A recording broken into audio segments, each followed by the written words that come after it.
Good morning, friends. Lovely to make music with you this morning. I love hearing all of your conversations. I do. I mean, that's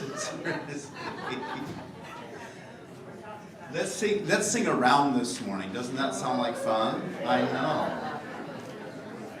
Hymn number 1023 out of the Teal hymn book, Building Bridges.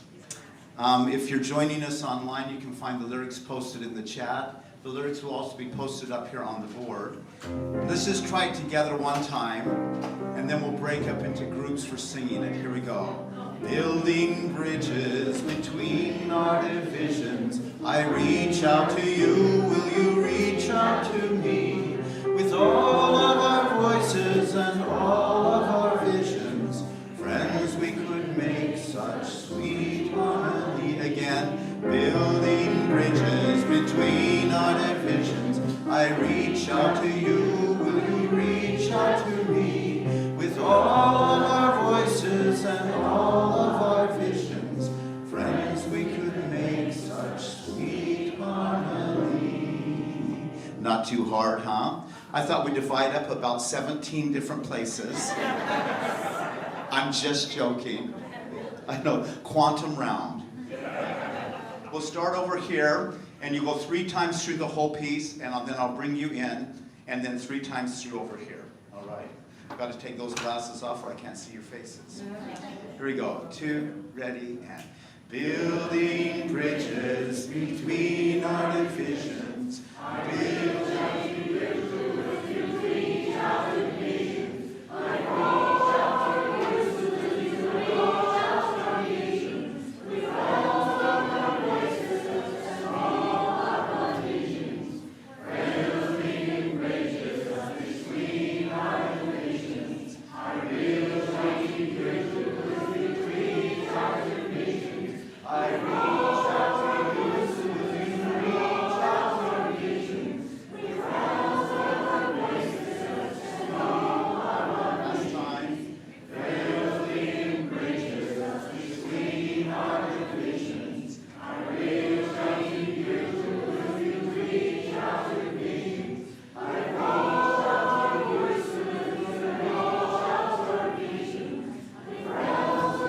voices and all of our visions. Friends, we could make such sweet harmony. And you just did. Thank you.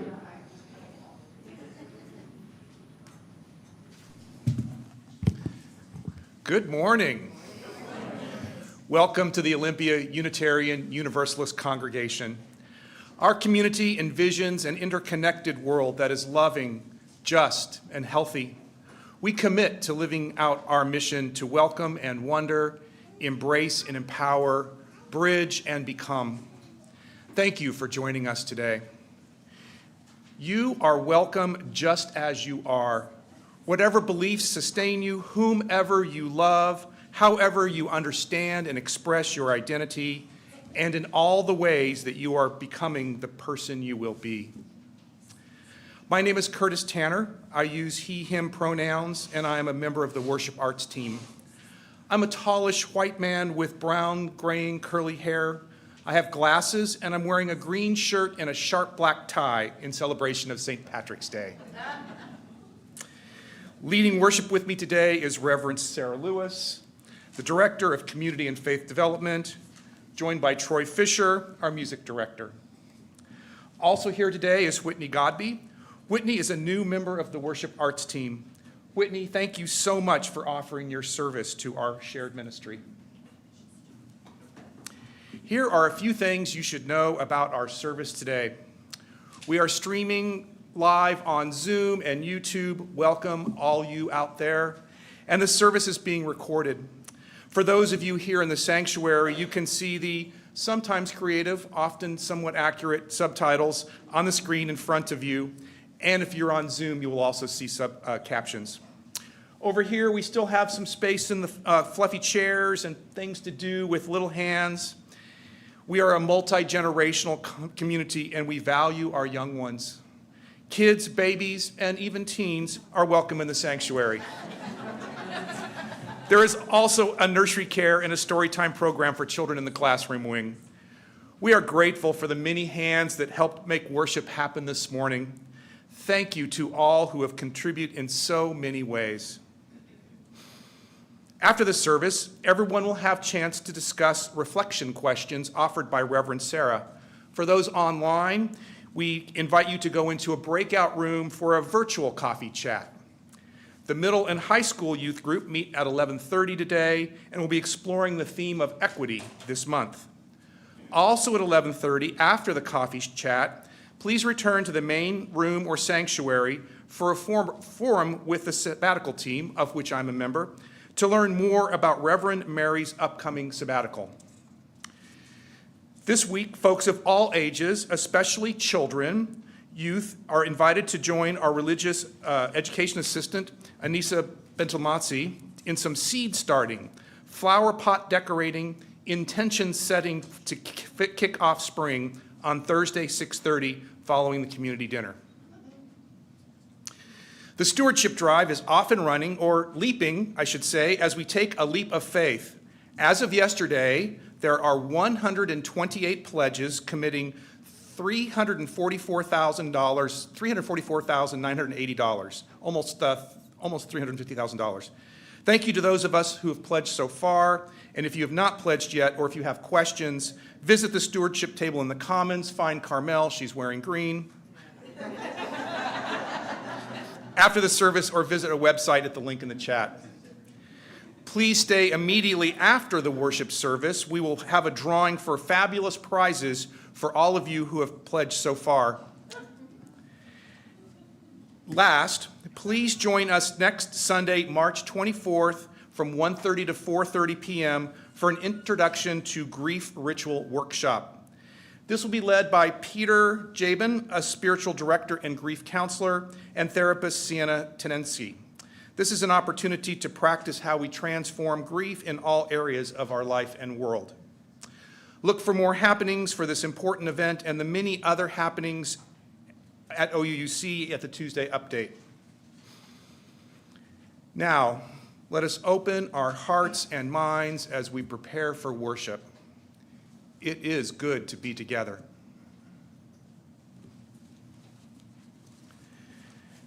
This morning, we join Unitarian Universalist congregations around the world in lighting a chalice, the symbol of our faith tradition. If you are online and have a chalice or candle, please join me as we light our candles together with the words of Cindy Fesgen. We are capable in different ways, with various strengths and talents. We are all holy, part of the universe and the interdependent web. We light this chalice, cherishing our differences and holding each other in sacredness.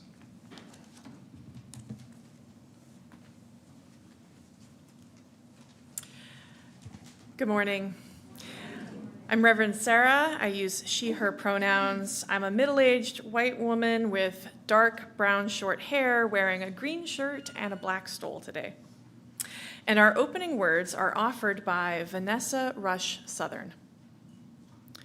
Even this is enough. So much undone, so much to do, so much to heal in us and the world. So much to acquire, a meal, a healthy body, a fit one, a lover, a job, a better job. Proof we have and are enough, just around the corner of now. And up against it, the reality of all that falls short and the limits of today. We honor the limits. If your body won't do what it used to, for right now, let it be enough. If your mind won't stop racing or can't think of the word, let it be enough. If you are here utterly alone and in despair, be all that here with us. If today you cannot sing because your throat hurts or you don't have the heart for music, be silent. When the offering plate goes around, if you don't have money to give or the heart to give, let it pass. Rest in pews made to hold weary lives, in space carved out for the doing of nothing much but being. Perhaps then you will feel in your bones, in your weary heart, the aching, healing sense that this is enough, even this, that we are enough. You are enough. Come, let us worship together. Beautiful. I invite you to join in singing, to rise in body and or spirit, and let's sing hymn number 1012, When I Am Frightened. For those of you online, you can find the lyrics posted in the chat.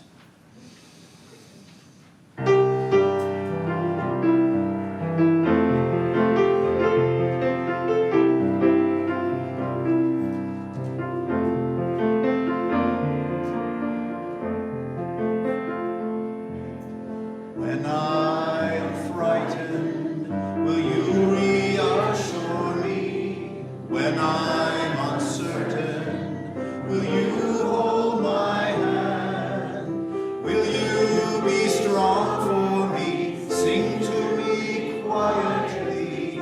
Will you share some of your stories with me?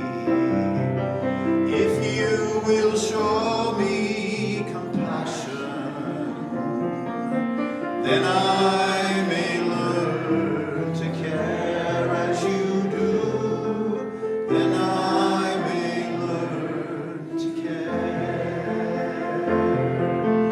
When I am angry, will you still embrace me? When I am thoughtless, will you understand? Will you believe in me? Stand by me willingly. Will you share some of your questions with me? If you will show me acceptance, then I may learn to give as you do. Then I may learn to give. When I am troubled, will you listen to me? When I am lonely, will you be my friend? Will you be here for me? Comfort me tenderly. Will you share some of your feelings with me? If you will show me commitment, then I may learn to love as you do. Then I may learn to love.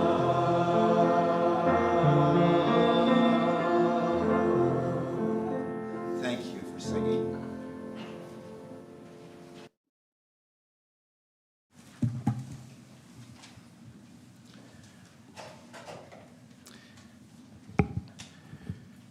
This month is stewardship season here at OUUC, where we make pledges of financial support for this community. Stewardship is both a practical act and a spiritual practice. We know that it takes all of us to support the congregation we love. It takes all of us to provide the resources that pay our staff and our bills, and we know that joining our individual resources to do this is a profound act of community. Each Sunday, we pause to notice what it is in our hearts and to place a stone in the water or share in the Zoom chat. Each Stewardship Sunday, we will have an annual opportunity to pause, to notice what we value, and to give as an expression of gratitude for that which we have received. Each Sunday, a different member of OUUC community will share a brief testimonial about something that they have found here and valued. Today's testimony will be shared by Liz Clement.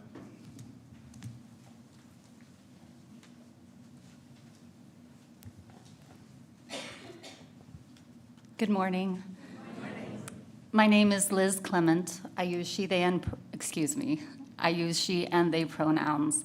I'm a short white woman with dark brown hair, a little bit wavy this morning. Each Sunday for a while now, I've heard these words spoken from this pulpit. We commit to live out our mission to welcome and wonder, embrace and empower, bridge and become. And you are welcome here just as you are, in all the ways you are still becoming the person you will be.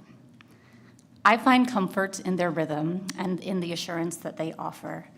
They're beautiful and rich and big and aspirational, yes. And in my experience here, they're also true. For anyone who doesn't know, last year I served as a gestational surrogate for friends, meaning I carried their baby for them. There's no way a person can know exactly what they're getting into when they start something like that. At its simplest, surrogacy is complicated.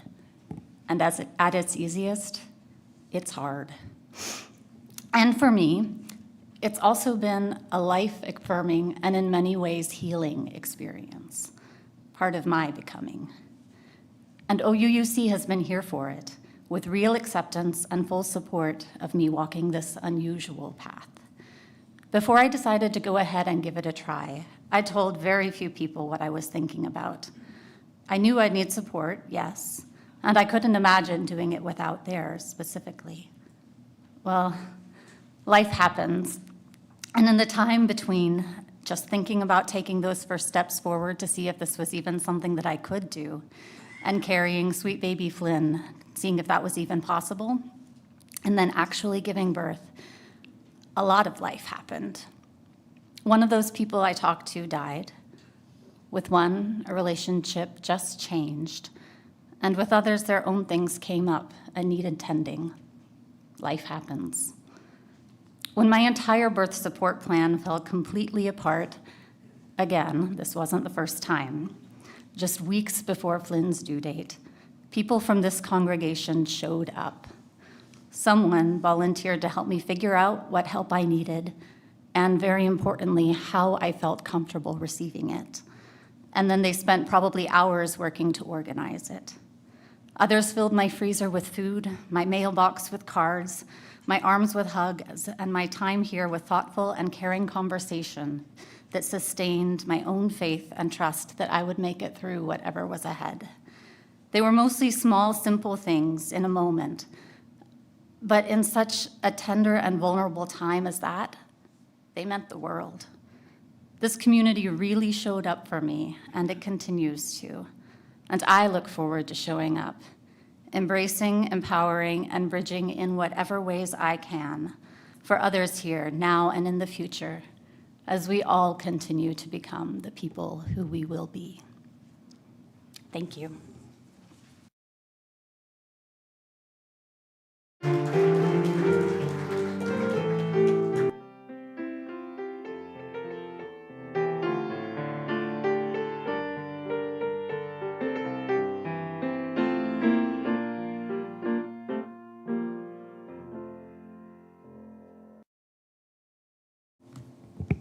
Thank you. Each Sunday, we engage in the spiritual practices of generosity and gratitude by joining together in the service to our community and to something greater than ourselves. We each have the power to share, and when we combine our gifts to create an offering together, we are able to do much more than any of us can do alone. We also express our gratitude for the gifts that life has given us, for the network of relationships in which we live, and for the presence of this community. If you are new or visiting us for the first time, you are our guest, and we do not expect you to contribute. However, if you are moved to be part of our offering, what you share will be most gratefully received. The offering collected here does two things. It helps support the ongoing work of this congregation, which is also supported by your regular pledges. Thank you. This offering also supports an organization that serves in our community in harmony with our Unitarian Universalist values. For January and February, Our Share the Plate recipient was the Thurston County Medical Equipment Bank. Because of your generosity, they will receive $3,108.69. The offering for that period also put $3,552 in the OUC Operating Fund and $444 in the Minister's Benevolence Fund. Thank you so much. Our Share the Plate organization for March and April is the Hawk Foundation. This is what they share about their work.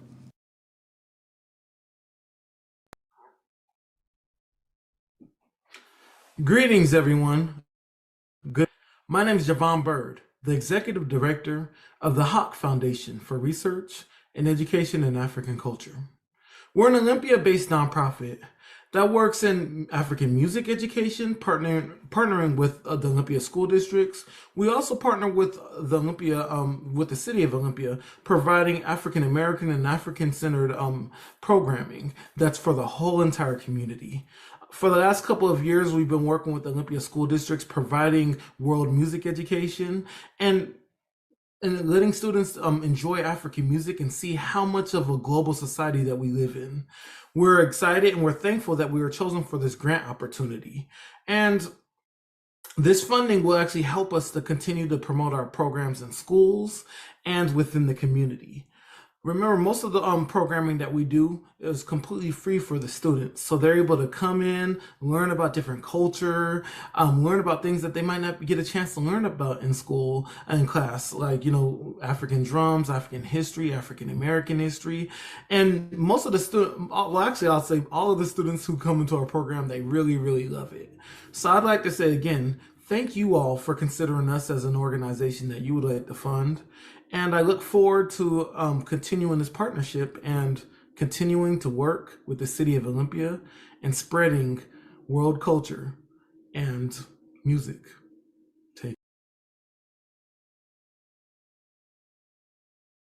May the offering now be generously given as it is gratefully received.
Thank you for your generous gifts.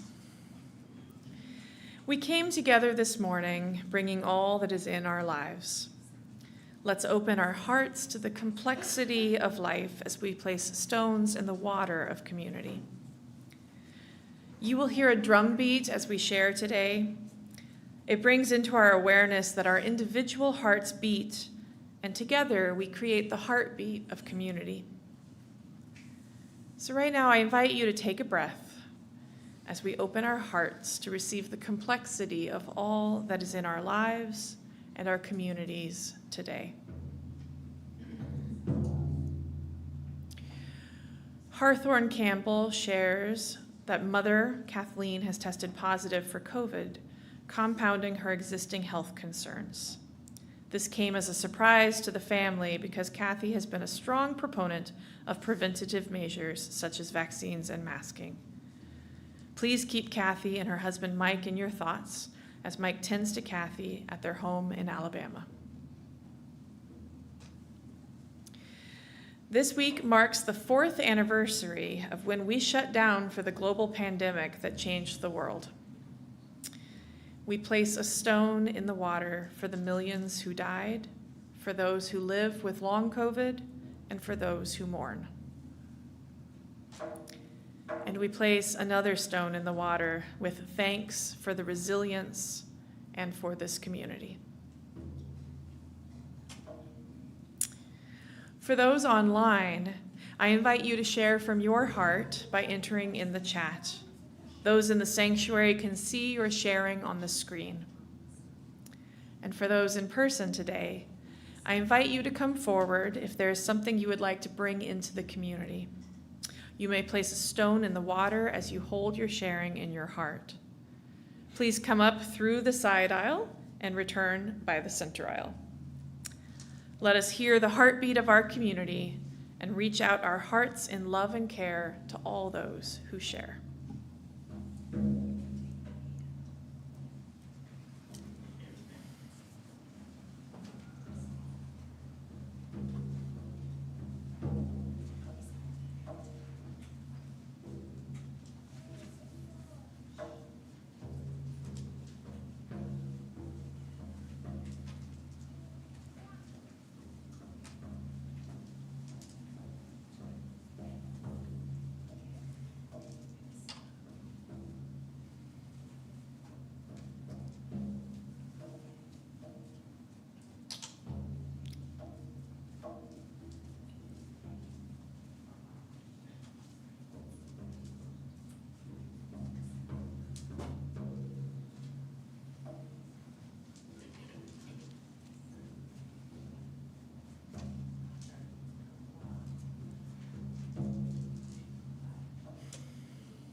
We place a stone in the water for all that has been shared online, shared from the heart, and one more stone in the water for all that we hold in our hearts that remains unspoken.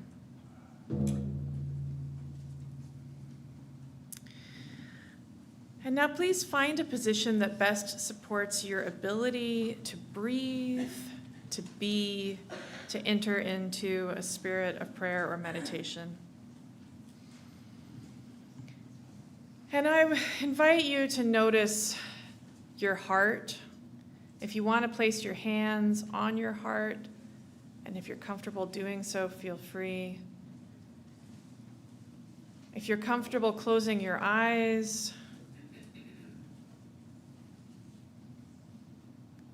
we invited you to open your heart to all the complexity of life. But it's also true that you don't have to carry it all.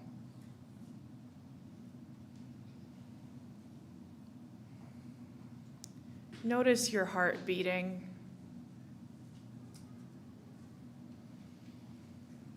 Notice the feelings that you hold right now.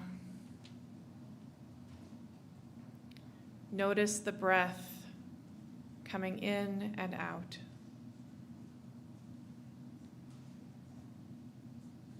And let this be enough. You are breathing. We are breathing. Your heart beats. Together, our hearts beat.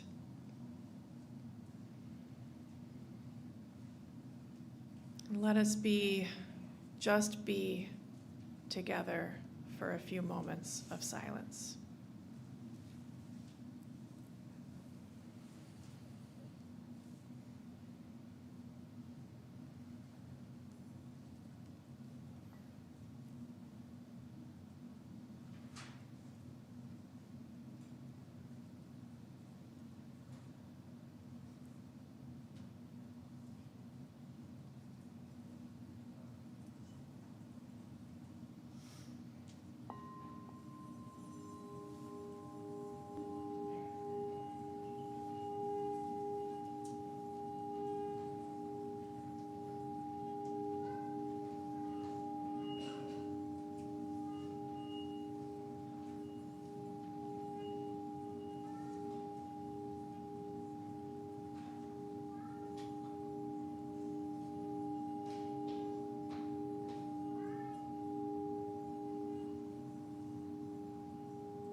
I invite you to remain seated and let's sing together.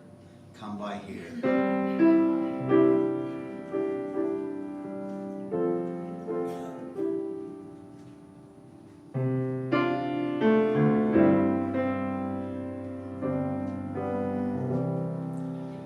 Come by here, my Lord.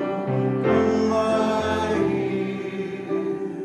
Come by here, my Lord. Come by here. Come by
weeping, Lord, come by here.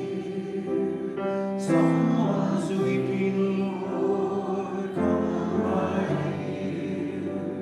Someone's weeping, Lord, come by here. Oh Lord, come by here. And someone's praying, Lord, come by here. Someone's praying, Lord, come by here. Someone's praying, Lord, come by here. Oh Lord, come by here. Come by here, my Lord, come by here. Come by here, my Lord, come by here. Come by here, my Lord, come by here. Oh Lord, come by here.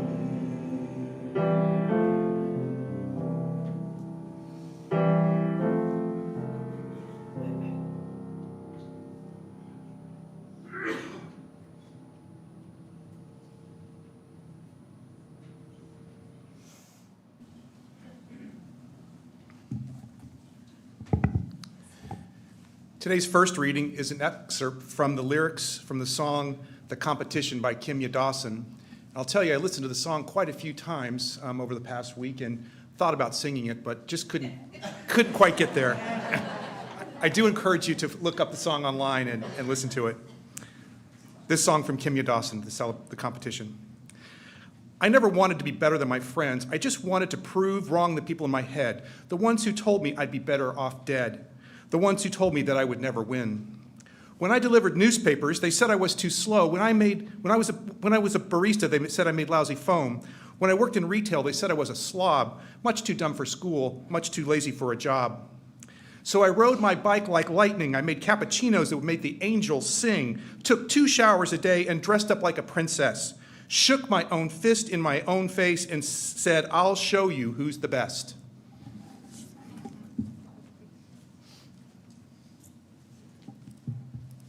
Thank you, Curtis.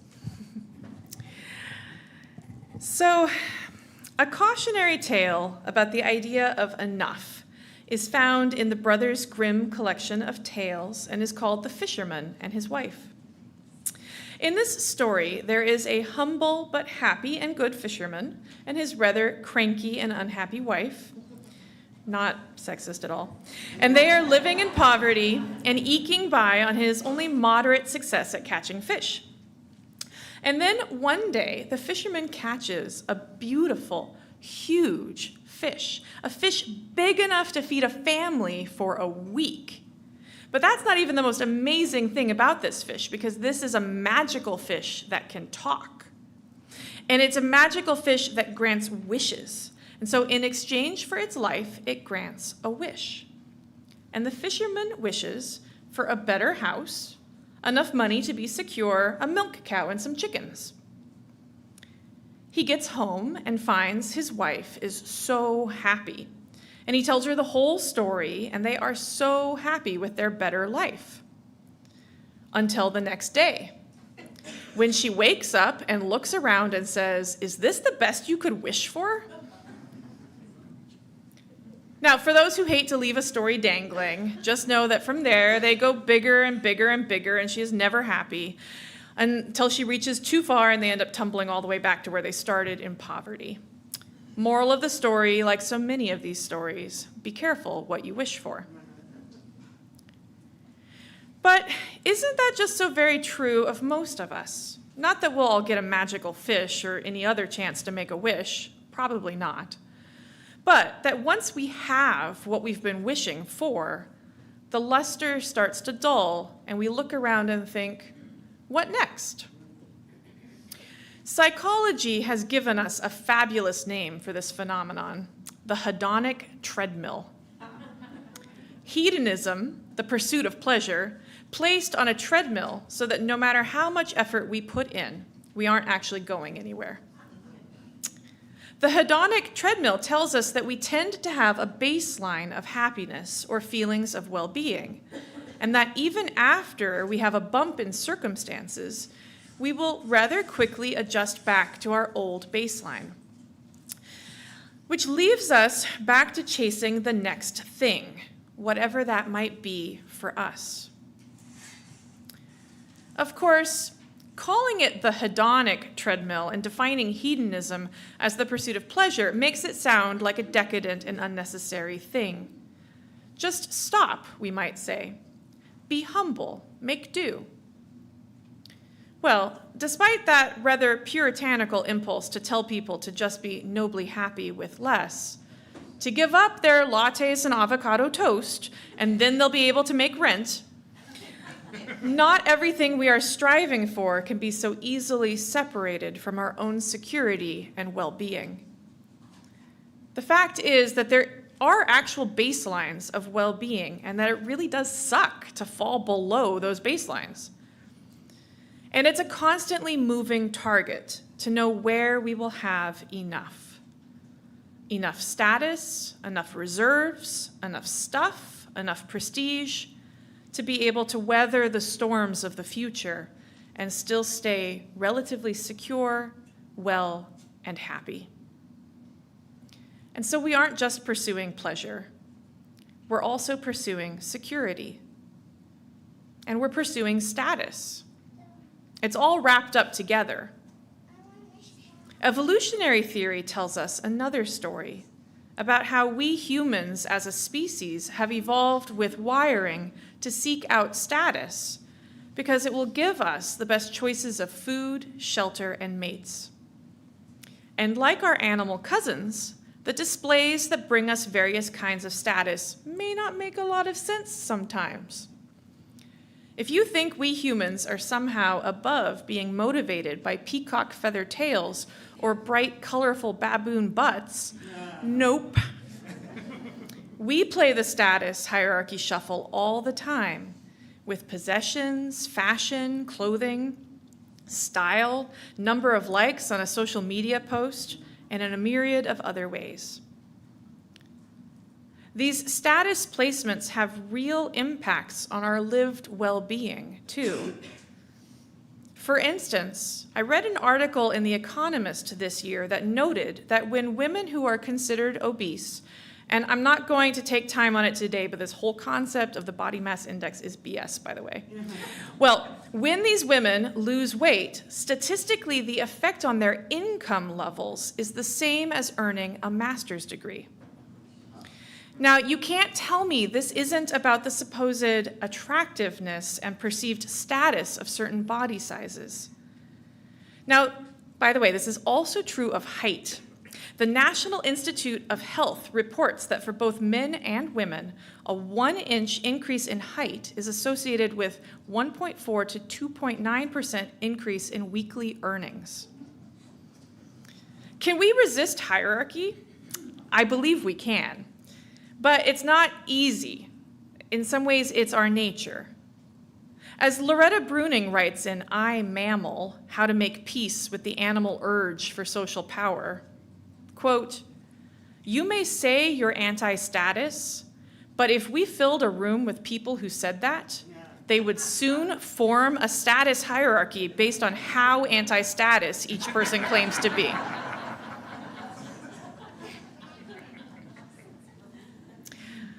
If we add on a scarcity mindset, one which believes there's simply not enough resources to go around, then the drive for more status, security, and pleasure can go into overdrive, driven by fear. Unfortunately for us, the rise in economic inequality, climate change, and other factors has pushed a scarcity mindset that seems to be accelerating a sense of competition and never enoughness. The fear that we don't matter outside of our status and achievements, that the care and regard we receive is conditional, is deeply embedded in our culture with its roots in the Protestant work ethic, the myth of meritocracy, and the worship of celebrity and wealth. We have set our society up to be a climb with a fear of falling off the bottom and a fantasy of being able to climb to the top. So we try to prove that we matter, that we are good, that we deserve even basic regard and dignity. Like Kimya Dawson sings in the competition, we shake our fist in our own face and say, "I'll show you." How does this show up? Perfectionism, anxiety, false performance that doesn't leave room for vulnerability. It can look like so many different things. Even doing good things, things that would be perfectly healthy otherwise, can be toxic if it's driven by fear and perfectionism. For instance, one of my past toxic traits is being ashamed of my own mess and dirt. And so when my family, many years ago, experimented in hiring a house cleaning service, it backfired because I would get so worried about being judged by the cleaner that I would get really anxious the day before they came and I'd frantically clean the whole house.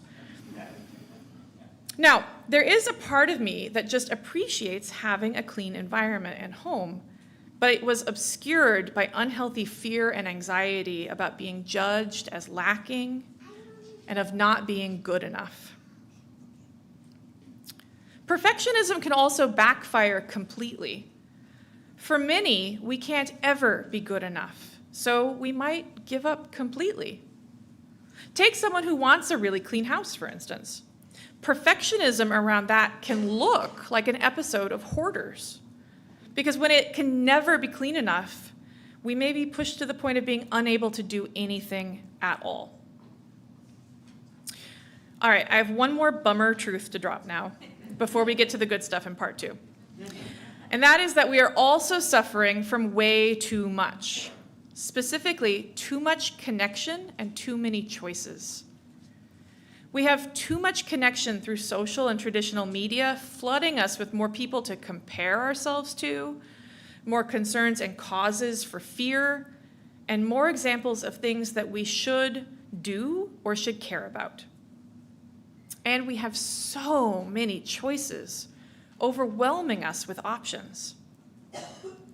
In 2000, Professor Sheena Iyengar of Columbia University did a rather famous experiment called the jam study, comparing shoppers with 24 types of jam that they could sample and buy versus shoppers with only 6 types of jam. The result was that sampling was greater when there were more options of jam, but sales were higher when there were only 6. This study led to the phrase, the paradox of choice. The idea that more options actually leads to less satisfaction and more difficulty in making decisions. Psychologist Barry Schwartz wrote a book called The Paradox of Choice, and it explains that part of the reason is that for each choice we make, we are theoretically losing out on all the ones we didn't choose. So if we choose from 2 options, we've only lost 1. If we choose from 500 options, we have lost 499 possibilities. And so there is never enough time, opportunity, or energy to keep up with it all. Hedonism treadmills, status hierarchies, scarcity mindsets, perfectionism, paradox of choice. What are we, flawed humans that we are, supposed to do with all of this? We'll come to that next.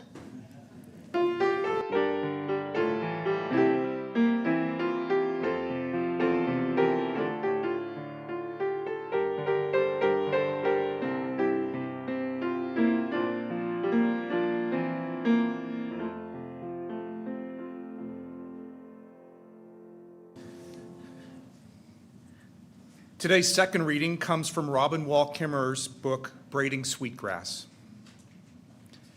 At the height of summer, when the days are long and bright and the thunderers come to soak the ground, the lesson of reciprocity is written clearly in a Three Sisters garden. Together, their stems inscribe what looks to me like a blueprint for the world, a map of balance and harmony. The corn stands 8 feet tall, rippling green ribbons of leaf curl away from the stem in every direction to catch the sun. No leaf sits directly over the next, so each can gather light without shading the others. The bean twines around the corn stalk, weaving itself between the leaves of corn, never interfering with their work. In the spaces where corn leaves are not, buds appear on the vining bean and expand into outstretched leaves and clusters of fragrant flowers. The bean leaves droop and they are held close to the stem of the corn. Spread around the feet of the corn and beans is a carpet of big, broad squash leaves that intercept the light that falls between the pillars of corn. Their layered spacing uses the light, a gift from the sun, efficiently with no waste. The organic symmetry of forms belong together. The placement of every leaf, the harmony of the shapes speak their message.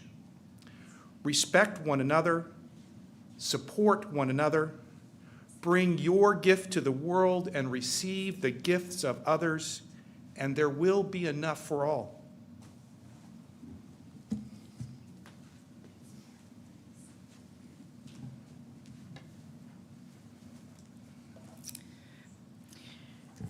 So there's another wisdom story, one of those modern parables that are hard to figure out who told them first, and it's called the starfish story. It comes in many forms, but one form appeared in an episode of the show Care Bears called Rainshine Meadows. In this episode, the bear Funshine happened upon Rainshine Meadows and found that it had been badly damaged by a storm. There were starfish washed up in a dirty stream. The plants looked unhealthy, and there's debris everywhere. It's a huge mess. But Funshine wants to clean it up. All the other friends say, no, the job is too big. So Funshine does it all alone, works all day. But when they return the next day, they're discouraged by how little progress they made, and they say, I guess I didn't make a difference after all. They leave discouraged, not noticing one of the starfish that they cleaned yesterday, waving at them, hey.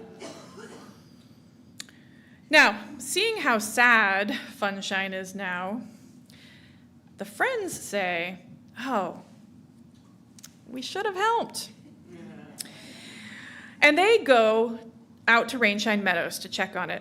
When they arrive, they don't focus on all the work that was undone. They see how much Funshine got done and are impressed at how much one bear did in one day.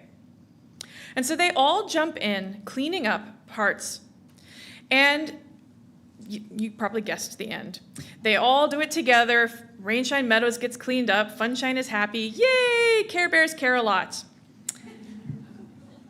Moral of the story.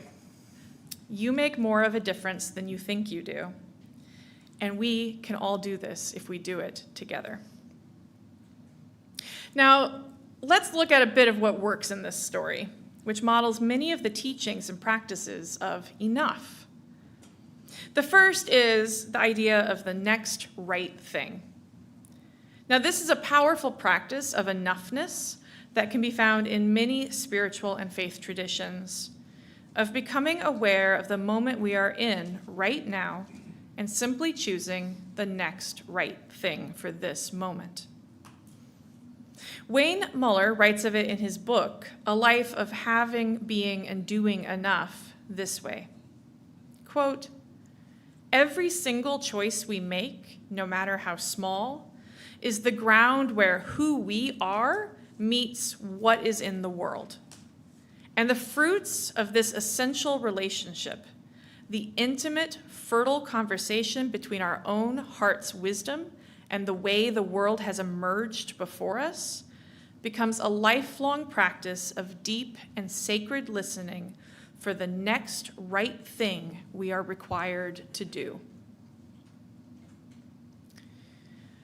The practice of the next right thing is about faithfulness, not so much about faith. It is saying to yourself, no matter the outcomes and parts that are outside of your control, that I am happy with the choices that I made. I did my part. The next right thing is picking up the starfish and cleaning them one by one. And it is noticing a friend in distress and going to investigate why they are upset. It could look like stopping to pick up a piece of trash on your morning walk, or it could look like foregoing that morning walk because today your heart said that it was more important to call a friend who has been sick. The practice of the next right thing can be difficult in a world with an abundance of choices, which is also why we need to cultivate our own heart's wisdom. What does the next right thing look like when you've been offered 65 flavors of jam? There are pragmatic things that you can do to limit your choices and make it easier to choose. Routines and rituals help. Limiting your intake of options helps. But you can also train your heart and soul with the spiritual practice of mindfulness. Make a practice of following your own thread of choice and letting go of all the other unchosen paths. Just be here now with the one jar of jam that you have chosen, the one next right thing you are doing. Then there was another truth in the story. Rainshine Meadow couldn't get cleaned in one day.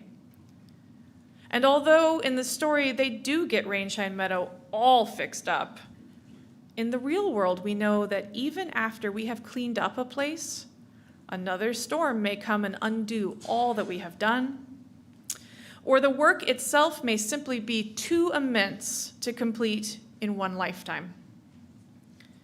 Now, while the dopamine rush of a job well done and a to-do list all checked off is amazing, too often we don't get those rewards, even when we are faithfully showing up for the next right thing of that day.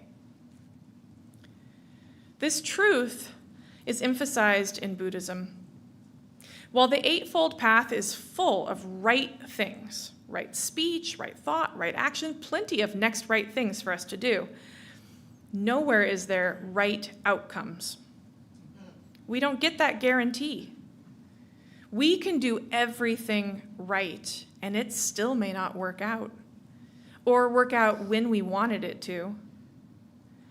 And so expectations and attachment to outcomes can make it very hard to practice enoughness. Funshine expected to get more done than they did, and so they gave up. But that wasn't the end of the story. As Unitarian minister Theodore Parker said, "I do not pretend to understand the moral universe. The arc is a long one. My eye reaches but little ways. I cannot calculate the curve and complete the figure by the experience of sight. I can only divine it by conscience. And from what I see, I am sure it bends toward justice." We have to keep following that arc, keep doing the work, listening to our consciences, and just doing the next right thing with some kind of faith or hope that it bends toward justice, but no set guarantee of exactly when or how that will be. So, some totally pragmatic tips here. Pause and look back and appreciate how far you have come. Put easy things on your to-do list just so you can check them off.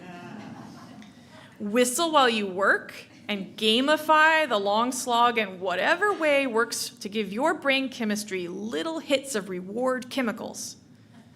Or, in more spiritual terms, it's the journey and not the destination. so make the most of the journey. Another aspect of the starfish story, as told by the Care Bears, which I appreciate versus some other versions that are out there, is that there are friends and there is help. As so often happens, they accomplished more together than they would have on their own. We know that many hands make light labor, and that pooling our resources and needs in community with others is ultimately good for us all. I even like the aspect of the story as told by the Care Bears that has Funshine getting discouraged and taking a break from it all. Because this is also true. Sometimes the next right thing is to take care of ourselves. We all need to pause, to breathe, to rest, and to let ourselves be cared for.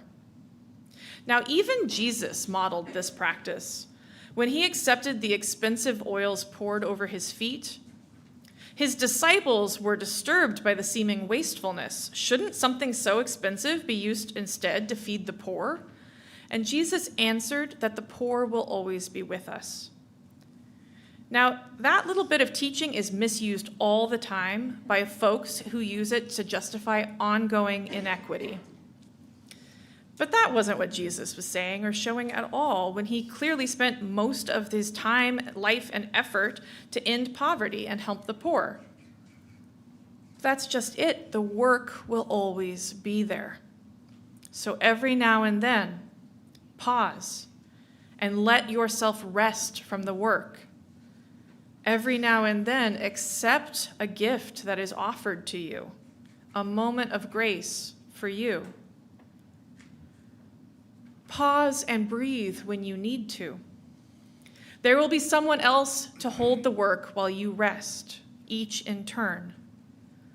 And so a practice of enoughness can be to look for and find your community, your people, others who are doing the work and the next right thing as well. Our culture emphasizes individualism, but none of us are doing this alone. Try to move from status hierarchy to solidarity. And remember that this too is a long part of our heritage.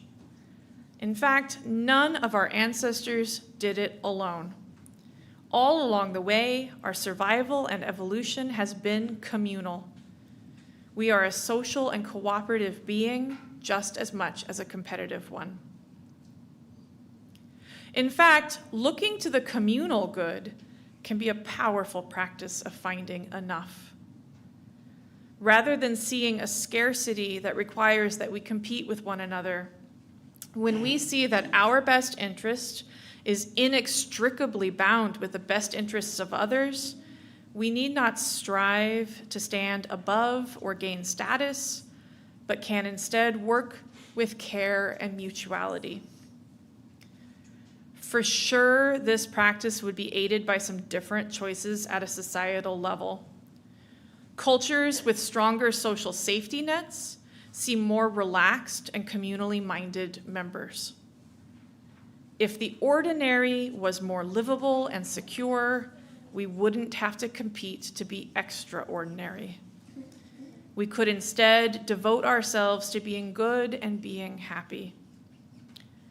This is a reason to advocate for a better standard of living for all, for a stronger safety net, for fair wages and wealth equity, as a rising tide will lift all boats.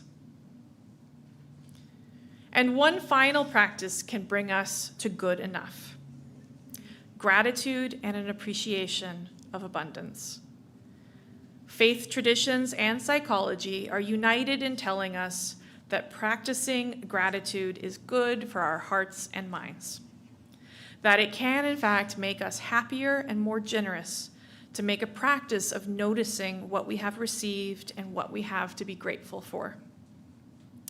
And just like the garden that Robin Wall Kimmerer describes in our second reading, when we receive the abundance of the world around us with gratitude and share our gifts with generosity, there is enough for all. And so how do we know when we are enough or have done enough?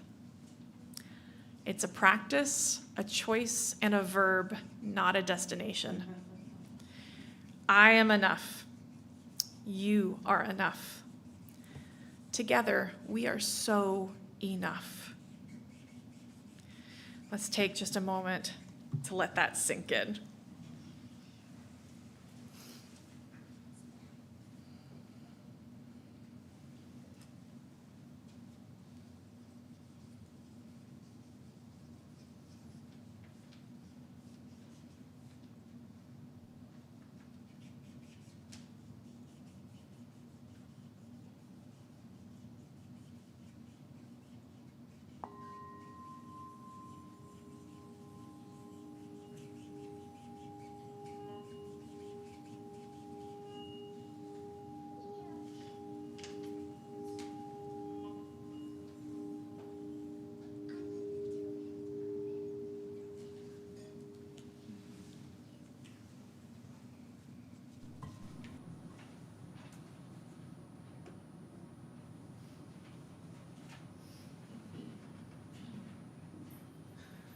Let's rise and sing together.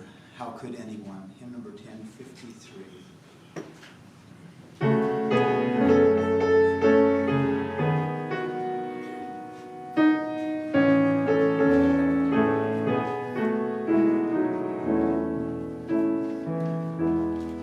How could anyone ever tell you were anything less than beautiful? How could anyone ever tell you were less than whole? How could anyone fail to notice that your loving is a miracle? How deeply you're connected to my soul.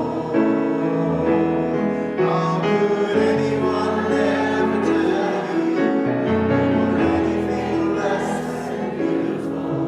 How could anyone ever tell you were less than whole? How could anyone fail to notice that your loving is a miracle?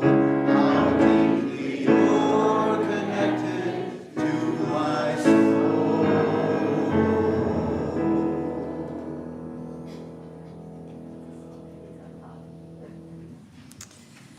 If you're online and have a chalice or candle, please join me as we extinguish our chalice with the words of theologian Reinhold Niebuhr.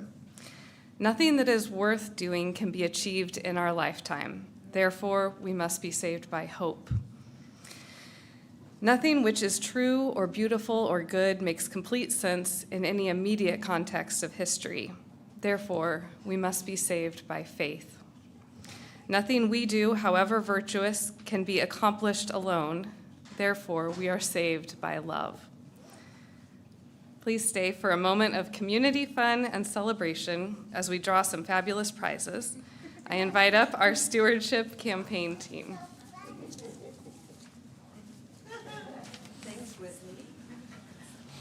Yes, you can sit down. I don't need a standing O. I'm so glad to see so many of you here today and on this bright sunny day. And I just wanted to thank everyone who's pledged thus far. As you can see from the announcements, we have reached over the halfway point. Yes. And we are a little behind in our number of pledges. So if you have never pledged before, we encourage you to pledge. And do that. We've got a couple more weeks of our pledge drive. The stewardship campaign is just 1 month long, so you have to get in there fast. We have an ambitious year of raising funds for our operations here at OUC. Some of the things we hope to be able to advance are the going to a second service. You can see it's really tough to find a really nice spot for everyone to fit in. We want to continue those Thursday night dinners. Who loves the Thursday night dinners? Hello, lovers. Okay, you bet. And we want our administrative support to be strong, and we want a robust programming. And with that, we want to make sure that our staff is paid at a fair and equitable way. So all of those things are highly ambitious and also requires all of us, and thank you, we are enough when we work together. So we appreciate that very much, Reverend Sara. So for those who were quick at making a pledge, we have a special surprise. So are you feeling lucky, those pledgers out there? Yeah, we're feeling lucky. Okay, so we have a wonderful drawing, and Whitney said she would help me. She's my new friend. And I didn't want to be like, worried that I pulled your name and, oh yeah, we know why Carmel pulled her name. Okay, so you may pull the name. The first, the great prize is a spa package. And this spa package also comes with Oli Float gift coupon, and you can use it for a float or a massage. And our lucky, oh, and you don't have to be present to win. I think I have to do that for the state. Carol and John Murphy. Yay, Carol and John Murphy are not here today. I will accept their gift. No. Academy, it's not Academy Awards. Okay. The next one, though it looks very simple, is a very special treat in my mind because my friend Dennis James is an organist for the Washington Center, and he's a fabulous organist. There's very few of them left out there that plays Wurlitzers, and we're one of the very few places in this state, or in the country, that have a beautiful Wurlitzer, old-fashioned Wurlitzer. He does movie sections for Washington Center. He's coming out in April, and he said he'd comp me 2 tickets for that event. It's April 28th, so it's during procession, which is awesome. And to go along, you can imbibe his favorite drink, so you must be over 21 to win on this one, which is a Manhattan that you can have at Uptown Grill off of Capitol Way. So our lucky winner will be Barbara Carey. Woo-woo! I took it. I'll talk to you about the tickets later. But there's the one. No. And our last drawing for that lucky pledger. Who's feeling lucky? We're all still feeling lucky, right? Come on, yeah. Okay, so 2 tickets to Cabaret, and it's the production of Harlequin, and that happens in the month of July, so it's coming up rather quickly. And so this is donated by Gregory Robinson, who doesn't like musicals, so. All righty, I'll have to buy my own ticket. So it's 2 tickets for the lucky winner of, oh my goodness, Jennifer and John Sable. Woo!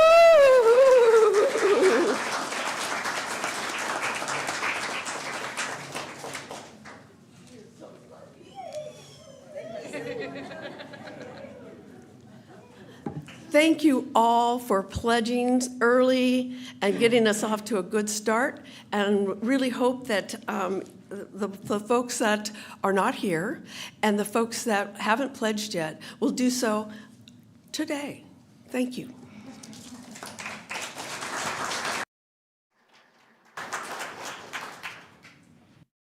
Thank you all so much for being here today, with your presence, with all the ways that we share our gifts.